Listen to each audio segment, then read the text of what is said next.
ఎదురుగుండా కూర్చుని వినవలసిన సభలు కొన్నుంటాయి, పక్కకి కూర్చోవలసిన సభలు కొన్నుంటాయి. పక్కకి కూర్చోవలసిన సభలో ఎదురుగుండా కూర్చోకూడదు.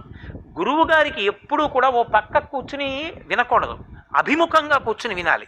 రాజసభ నడుస్తోందనుకోండి, ఎదురుగుండా కూర్చోకూడదు. పరిపాలనాంశ కలిగినటువంటి వాడికి ఎదురుగుండా కూర్చోకూడదు. ఎందుకని? నా విష్ణు పృథివీపతి, విష్ణువాంశ లేకుండా రాజు కాడు. రాజు విష్ణువు కాబట్టి విష్ణువుకి అభిముఖంగా ఉండకూడదు, పక్కకు ఉండాలి. అందుకే పూర్వసభలో మహారాజు ఇలా కూర్చుంటే కుడి చేతి వైపు మంత్రి సేనాని ఉంటే ఇటు ఇటు కూర్చునేవారు తప్ప రాజుకి ఎదురుగుండా కూర్చునేవారు కాదు. ఒకవేళ ఏదైనా రాజుగారికి చెప్పి వెళ్ళవలసి వస్తే వెనక్కి నడవాలి తప్ప రాజుకి పృష్ఠభాగం చూపించకూడదు. రాజుని ఈశ్వరుడిగా చూసేవారు. అది సభా గౌరవం అంటే, సభా మర్యాద అంటే అలా ఉండేది. సభా మర్యాద తెలియని వాళ్ళని సభలోకి రానివ్వకూడదు. వాళ్ళకి ఆ సభలో ప్రవేశించడానికి యోగ్యత ఉన్నదా లేదా అది చూసి ప్రవేశపెట్టాలి. కాబట్టి శిష్యులు కాబట్టి గురువు గారికి అభిముఖంగా కూర్చున్నారు. కానీ మనం ధ్యాన మందిరాన్ని నిర్మాణం చేశామనుకోండి, అలా పెట్టాం. ఎందుకు పెట్టామో తెలుసా? అటువంటి మహానుభావుల పృష్ఠభాగాలు మనం చూడవలసి వస్తుంది. అందుకని ఏం చేస్తామంటే కొంచెం ఏటవాలుగా పెడతారు. అంటే పూర్తిగా గురువుగారికి పక్కకి వెళ్ళిపోకుండా, పూర్తిగా ముందుకి కాకుండా కొద్దిగా ఇలా ఇలా ఇలా వచ్చేటట్టు పెడతారు. అంటే గురువుగారి వైపే చూస్తున్నట్టు. ఇప్పుడు మీరు ఒకటి గుర్తుపట్టండి, దక్షిణామూర్తి ఎటు చూస్తున్నారు? దక్షిణాన్ని చూస్తారు. లోకంలో ఏ మూర్తి దక్షిణాభిముఖం కావు. ఒక్క దక్షిణాభిమూర్తి దక్షిణాన్ని చూస్తారు. విష్ణు స్వరూపాల్లో శ్రీరంగనాథుడు చూస్తాడు దక్షిణ లంకని. కాబట్టి ఆయన దక్షిణాన్ని చూస్తూ ఉంటారు. మర్రి చెట్టు పుట్టి మర్రి చెట్టు కింద దక్షిణాభిముఖంగా పెట్టేటట్టుగా అవకాశం దొరికిందనుకోండి, అదృష్టం. కాబట్టి ఇప్పుడు ఆయన దక్షిణాన్ని చూస్తే శిష్యులు ఎటు చూస్తారు? ఉత్తరాన్ని చూస్తారు కదా. గురువుగారు దక్షిణాన్ని చూస్తున్నారు, శిష్యులు ఉత్తరాన్ని చూస్తున్నారు. ఇప్పుడు ఏమైంది? పెద్ద పెనుమార్పు వచ్చేసింది. అసలు ఆ కూర్చోవడంలోనే ఒక పెనుమార్పు వచ్చేస్తుంది. ఏమిటా మార్పు అంటే, ఈ జీవులందరి ప్రయాణాలు దక్షిణ దిక్కుగా వెళ్ళిపోతుంటాయి. పైకి కనపడవు, కానీ జీవులందరూ కూడా ప్రయాణంలో దక్షిణ దిక్కుకు వెళ్ళిపోతుంటారు. దక్షిణ దిక్కుకు వెళ్ళిపోవడం అంటే అర్థం ఏంటంటే, ప్రతి ఊరికి శ్మశానం దక్షిణ దిక్కునే ఉంటుంది. దక్షిణాన యమధర్మరాజు గారు ఉంటాడు. అందుకని దక్షిణ దిక్కుకు వెళ్ళిపోతున్నాడంటే, ప్రత్యాయంతికతా పునర్న దివసాహ కాలో జగద్భక్షక అంటారు శంకరాచార్యుల వారు. ఒక రాత్రి ఒక పగలు అయిపోతే దక్షిణ దిక్కుకి నడక దగ్గరైపోతూ ఉంటాడు. దగ్గరగా వెళ్ళిపోతే ఏదో ఒక రోజున ఉసురు తీయవలసిన వాడు తీసేస్తాడు.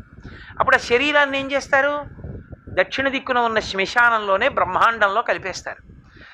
దక్షిణ దిక్కుకి వెళ్ళిపోయినంత కాలం అర్థం ఏమిటంటే మళ్ళీ వస్తాడని గుర్తు. మళ్ళీ పుడతాడు. పాపపుణ్యాలు ఉన్నాయి కాబట్టి మళ్ళీ పుడతాడు. ఉత్తర దిక్కుకి వెళ్ళిపోయాడు అనుకోండి, ఇక పుట్టడని గుర్తు. అందుకే అయోధ్య ఉత్తరాన ఉంటుంది. పుష్పక విమానాన్ని రావణాసురుడు తెస్తే ఉత్తరాన్ని నుంచి దక్షిణానికి తీసుకొస్తాడంటే భోగాలను అనుభవిస్తాడని గుర్తు. భగవద్జ్ఞానాన్ని సముపార్జన చేయడు. పట్టాభిషేకానికి విమానం వెళ్ళిపోతోందని గుర్తు ఏమిటంటే, లంక నుంచి అయోధ్య వెళ్ళిపోయి అక్కడి నుంచి కుబేరుడి దగ్గరికి వెళ్ళిపోతుంది. అంటే ఉత్తర దిక్కుకు ప్రయాణం చేస్తుంది పుష్పక విమానం. పుష్పక విమానం ఉత్తర దిక్కుకి వెడితే రాముడు ఉంటాడు. పుష్పక విమానం దక్షిణ దిక్కుకు వస్తే రావణుడు ఉంటాడు. అప్పుడప్పుడు వెళ్ళలేదా అండి అంటే పక్కన పెట్టండి. ప్రధానంగా పుష్పక చలనం ఎంతమంది ఎక్కినా ఒకళ్ళకి చోటు ఉంటుంది. ఎంతమంది ఈశ్వరుడు గురించి తెలుసుకుంటానన్న వాడికి ఇంకోటికి చోటు ఉంటుంది. ఉత్తరానికి తిరిగి ఎందుకు కూర్చుంటారంటే, దక్షిణామూర్తి శిష్యులు, గురువు గారు దక్షిణం చూశాడు. ఎందుకు చూశాడు? ఆయనకి భయం లేదు. ఆయన్నిక దక్షిణం ఏం చేయలేదు. ఎందుకు చేయలేదు? ఆయన మృత్యుంజయుడు. అందుకే ఆయన సహజంగా ఉత్తరాన కూర్చుంటాడు. కైలాస పర్వతం మీద కూర్చుని దక్షిణాన్ని చూస్తూ ఉంటాడు. ఎందుకు చూస్తాడు? యమధర్మరాజు గారి వక్షస్థలం మీద తన్నాడు ఆయన. అందరినీ చంపే యముణ్ణి చంపేశాడు శివుడు. అందుకు కాదు శంకరాచార్యుల వారు, వక్షస్థాడనమంతకస్య కఠినాపస్మార సంవర్ధనం బుభృత్పర్యటనం నమత్సురశిర కోటీర సంఘర్షణం కర్మేదం మృదులస్య తావక పదద్వంద్వస్య గౌరీపతే మచ్చేతోమణిపాదుకా విహరణం శంభో సదాంగీకురు అన్నారు. ఆ యముండి తగినప్పుడు నీ కాలెంత బాధపడిందో నా మనస్సన్న మణిపాదుక తొడుక్కోయా శంకరా అన్నారు శంకర భగవత్పాదులు. ఉత్తర దిక్కు వంక మనం చూశామంటే మృత్యుంజయుణ్ణి చూస్తున్నాం. మృత్యుంజయుణ్ణి చూస్తున్నాం కాబట్టి ఇదే చిట్ట చివరిసారి శరీరం శ్మశానానికి వెళ్ళడం. ఇక శరీరం వెళ్ళదు అంటే ఇక పుట్టడం. ఇక పుట్టకపోవడం దేని వల్ల సాధ్యం? జ్ఞానము వలన సాధ్యం. జ్ఞానము వలన ఏం తెలుస్తుంది? శరీరం నేను కాదు, ఆత్మ నేను అని తెలుస్తుంది. ఆత్మ నేను అని తెలియగానే అది ఎక్కడికి వెళ్ళదు కాబట్టి ఇక బెంగలేదు. పోయేది పోకుండా ఆగదు కాబట్టి బెంగలేదు. ఏడవడానికి కారణం లేదు.